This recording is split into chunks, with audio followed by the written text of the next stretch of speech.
Goodbye Forever by Ngak'chang Rinpoche. Chapter 14, Part 1. It occurred to me later that when you're in the sea, the idea of asking, what does this seawater wetness feel like, is somehow meaningless. All one could say would be, it feels like this. Chapter 14, Bardo Tudrol. In 1970, Ron and Steve died. Ron died of a heart attack. None of us knew he had a weak heart. Steve followed a month later in a car crash with his father at the wheel. Multiple collision. They took out 3 lampposts. Suddenly, I found myself in the final week of the summer term and the end of my school days.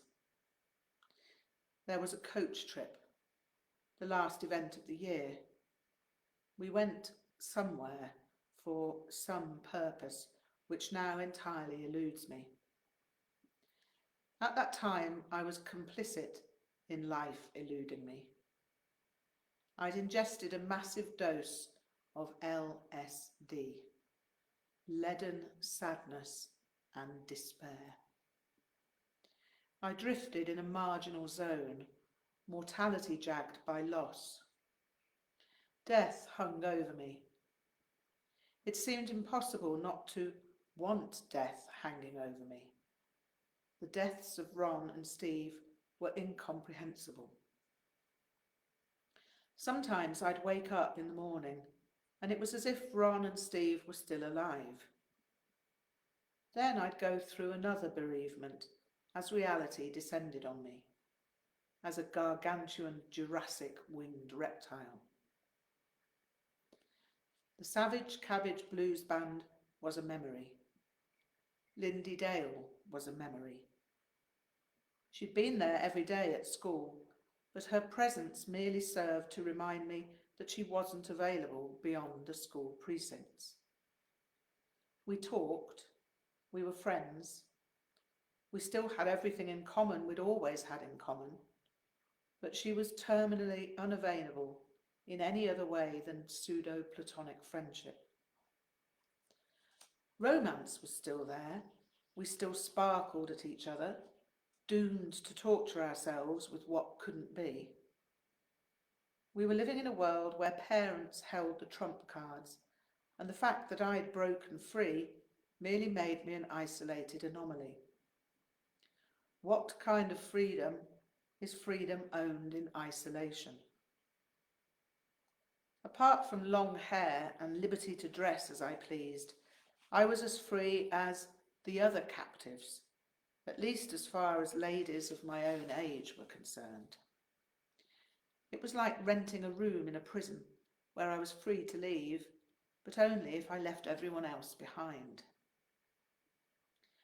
I had a considerable swathe of time to think about death. We all have to die, but that's a platitude uttered when death's not on the doorstep. In terms of Buddhism, I'd studied the right material. It should have prepared me. I'd read about impermanence, old age, sickness and death. I'd read about them as facts to contemplate. I'd contemplated. I thought I'd reflected on them religiously, but realised that my contemplation had been facile. Old age, sickness and death had been conveniently far off. My contemplations had been expediently abstract. Now that I faced real contemplation, I found I resented it. I couldn't relate to it as meaningful. If there was meaning, it was bleak. If there was no meaning, it was bleak. If meaning and meaninglessness had the same taste, that too seemed bleak. I had no way of knowing. The one taste of pleasure and pain? The one taste of success and failure? The one taste of hope and fear? The one taste of emptiness and form? That was the goal, but would I ever reach that goal? Did I actually want to reach that goal? There were two answers. The first answer was affirmative. Yes, I wanted to taste that one taste. Then there was the honest answer. No. What I really wanted was hope, success, and pleasure. The problem was that what I really wanted was suspect. It was not attainable. I knew that, but I only knew it intellectually. I'd only known the inevitability of death intellectually, and now I was faced with reality. People had been dying for almost 2 million years. In all that time, and amongst the countless millions who had died, I was an invisible cipher. I was so far to the left of the decimal point that it would have taken a radio telescope to catch a glimpse of it. I was utterly insignificant. My being insignificant didn't worry me, but Ron and Steve could not be relegated to somewhere out of sight at the end of a series of zeros. My contemplation did help me see that I could not indulge in any sense that anything was unfair. Unfair was a word for idiots. People had experienced far greater loss. Britain had just come through 2 world wars. My mother had lost her brother. Probably every family in Britain and Germany had lost someone. What was I to make of any of that, apart from seeing that life was in the moment? I couldn't base happiness on the guarantee that no one would die, or that Lindy's parents would finally relent. No. I wrote in my notebook at the time, happiness can only be in the moment, with exactly what the moment contains. I have to keep coming back to that moment. When I do, everything is fine, for a moment. The moment is a gap between history and temporal prognosis. There is a future that is forming itself out of everything that has happened and is currently happening. That future is, as yet, simply empty potential. The future is empty potential unless it becomes inevitable due to habits and causes that are being set in motion and maintained by habit. If there is no habit, however, what then? I have the sense that a habit-free moment could expand into all moments. They would all still be that one moment, but it would be a vast moment that contained all moments, each separate yet inseparable in their momentary quality. I have no idea how such a configuration has arisen. I wish I could ask a Lama about these things.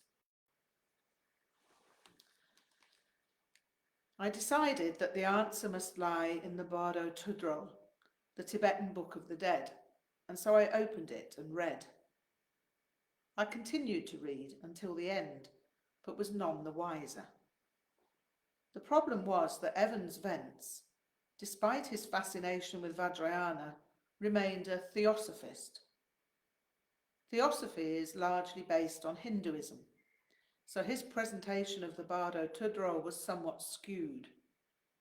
His biblical thee and thou were annoying too, but they were nothing in comparison with his fascination with comparative religion that intruded in such a way as to make the book heavy-going. I was going to have to learn Tibetan and read the original text, or hope that someone else would translate it. I was thrown back on personal resources yet again. I drove home from Steve's funeral, riddled with purposelessness, machine-gunned by the Thompson of tragedy. Life had emptied the whole circular ammunition case into me, and it felt as if it would have killed a rampant triceratops. It was bad enough losing my two best friends, but there was the guilt as well. The guilt was due to the fact that I should not be grieving the loss of my blues future. I had no business mourning anyone but Steve and Ron. When I started feeling bad that the main musical chants of my life had also died, I'd feel some kind of inhuman monster. The only thing that made it any better was the knowledge that I'd have traded my blues future to have them both back again, even if we'd had to have stayed as a strictly nowhere band. I wondered, in spite of this, if I'd ever really be free to mourn the loss of being the vocalist of the best blues band there ever was.